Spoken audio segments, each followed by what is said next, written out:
Kids today need to learn about gender inclusivity. In my day, we focused on reading and respect. You're too focused on trends, Sophia, and you're stuck in the past, Dad. In the quiet suburbs of Maplewood, New Jersey, where maple trees lined the streets like sentinels of a bygone era, lived the Harlan family. At the heart of their modest colonial-style home was Eleanor Harlan, a spry 78-year-old grandmother with silver hair tied in a neat bun and eyes that sparkled with the wisdom of a life well lived. Born in the aftermath of World War II, Eleanor had grown up in a world of ration books, community dances, and unwavering family loyalty.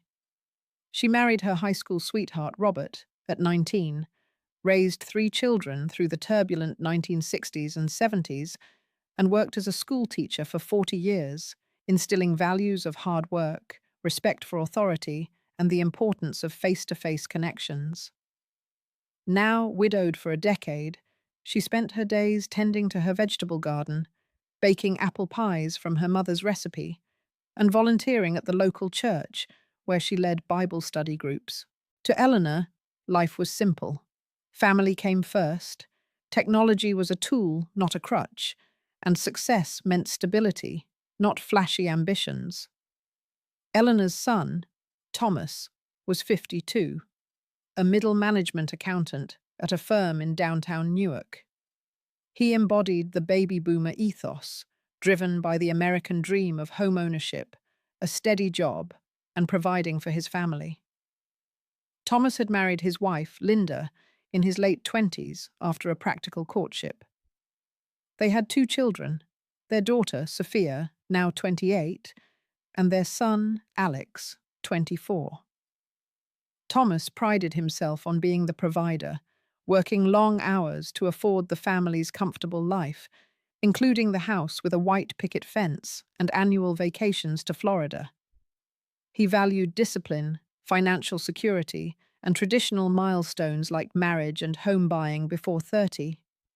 In his view, the younger generation was too entitled, too glued to their screens, and too quick to chase passions over practicality. Life isn't about following your dreams blindly, he'd often say. It's about building something solid. Sophia, the eldest grandchild, was a freelance graphic designer living in Brooklyn, New York. As a millennial on the cusp of Gen Z, she had graduated college during the Great Recession, burdened with student loans and a skepticism toward the corporate ladder. She valued work-life balance, mental health days, and social justice causes. Sophia had chosen a career in the gig economy, creating digital art for social media influencers and startups, which allowed her flexibility but little financial stability. She was in a long-term relationship with her partner, Jamie, a non-binary musician, but had no immediate plans for marriage or children.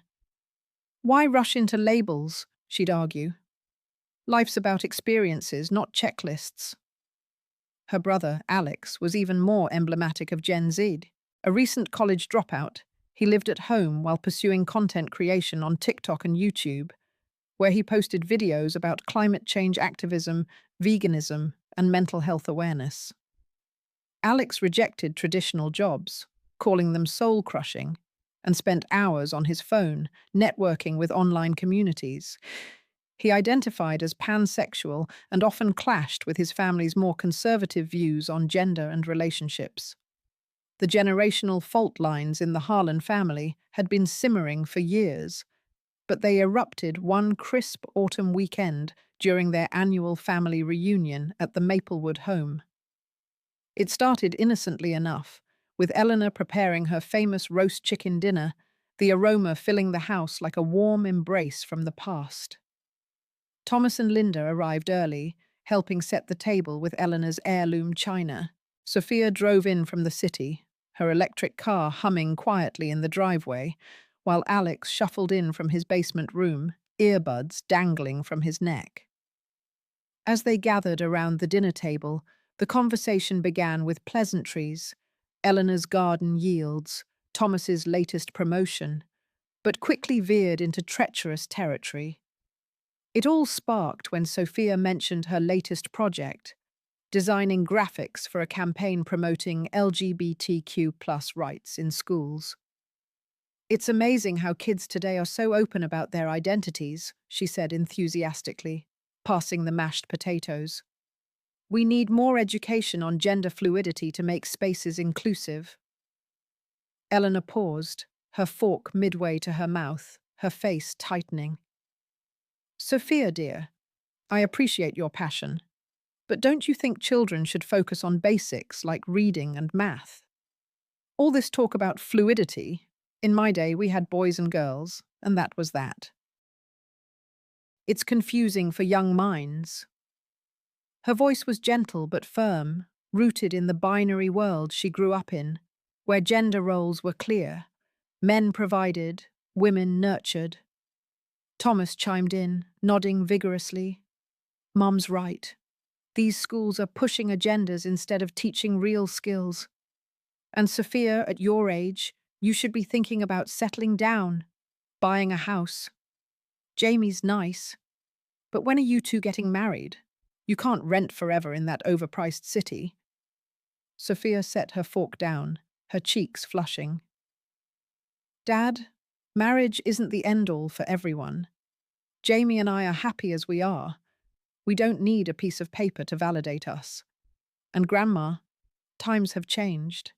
Kids today face bullying and identity crises. Education helps them feel seen. It's not about confusion, it's about acceptance. Alex, who had been scrolling on his phone under the table, looked up with a snort. Yeah, exactly. You guys are stuck in the Stone Age. Gender isn't binary, it's a spectrum. And Dad, why push the American dream crap? Home ownership? With climate change destroying the planet, who wants to tie themselves to a mortgage? I'm focusing on real impact, like my videos that reached 10,000 views last week on sustainable living. Linda, ever the peacemaker, tried to intervene.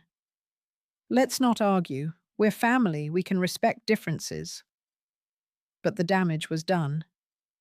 Eleanor shook her head sadly. In my generation, we respected our elders and didn't question traditions. Family meant sticking together, not chasing trends on those gadgets. She gestured disdainfully at Alex's phone.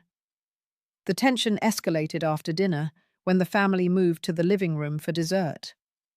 Alex pulled out his laptop to show a video he'd made about protesting fossil fuels, complete with footage of him chaining himself to a tree during a local rally. This is what matters, he said proudly. Not sitting in an office crunching numbers. Thomas exploded.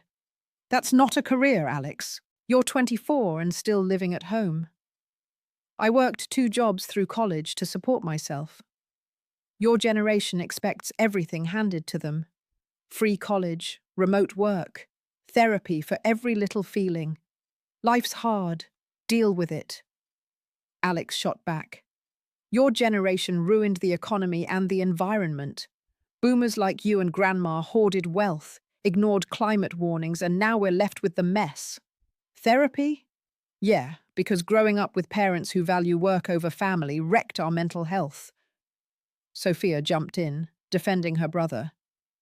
Dad, you're projecting. You never took time off when we were kids. Always at the office. Mum raised us alone half the time. And Grandma, your traditions include outdated views on women staying home.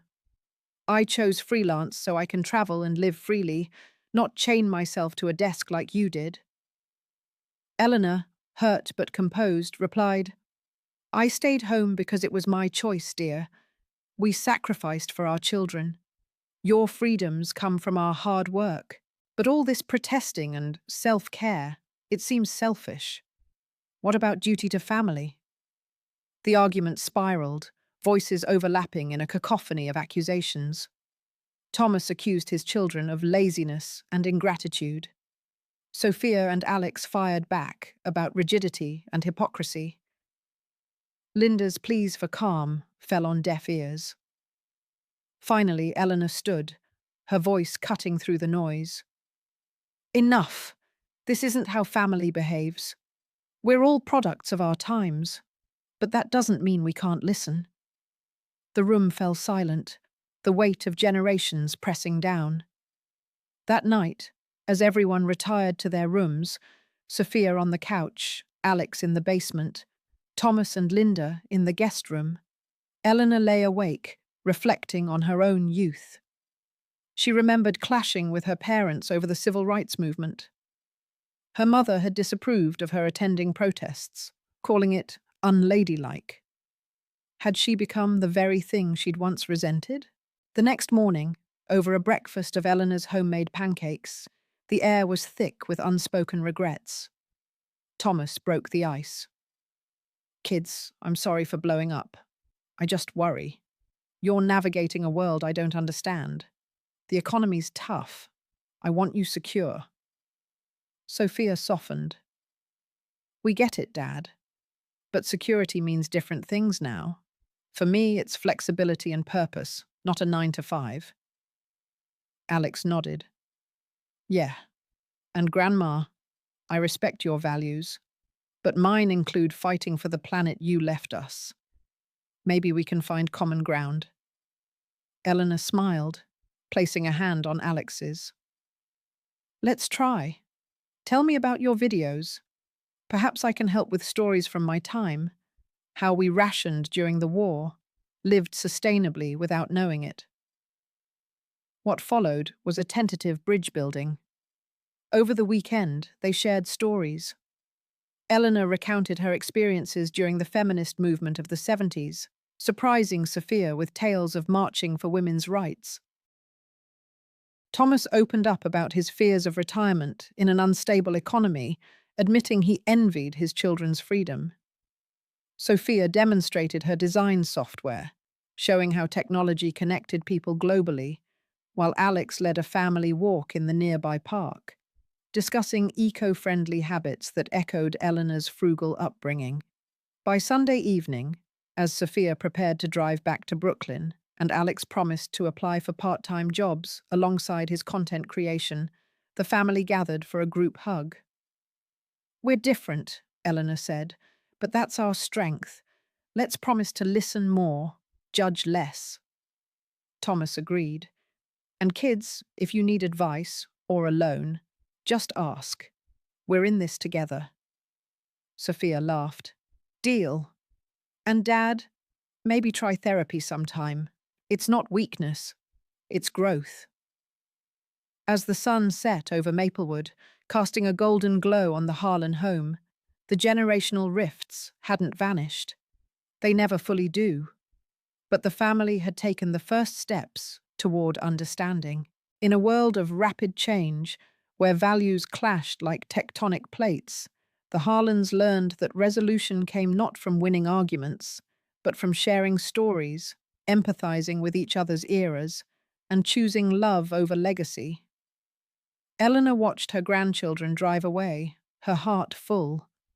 The past shaped them, but the future was theirs to bridge. Years passed, and the lessons from that weekend rippled through their lives. Sophia eventually married Jamie in a small, non-traditional ceremony at the farmhouse, blending modern vows with Eleanor's family recipes. Alex's activism led him to a job with an environmental non-profit, where he balanced passion with practicality, often crediting his grandmother's tales of resilience for inspiring him.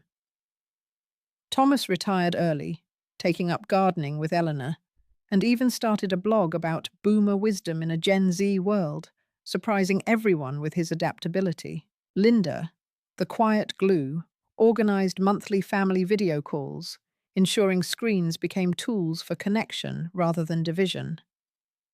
One summer evening, as the family reunited for Eleanor's 85th birthday, Alex raised a toast. To generation clashing and coming together. We've got our differences, but that's what makes us strong. Eleanor beamed, her eyes misty. And to resolving them with open hearts. That's the real American story. Evolving, one family at a time. The Harlan family, like so many in America, embodied the nation's mosaic of eras, the greatest generation's stoicism, boomers' ambition, Millennials' adaptability, and Gen Z's innovation. Their conflicts, born of differing values, tradition versus progress, stability versus freedom, community versus individuality, were resolved through dialogue, empathy, and a willingness to evolve. In the end, the rifts that once threatened to tear them apart became the very threads that wove them closer, proving that generational mending wasn't about erasing differences, but embracing them as the foundation of enduring love.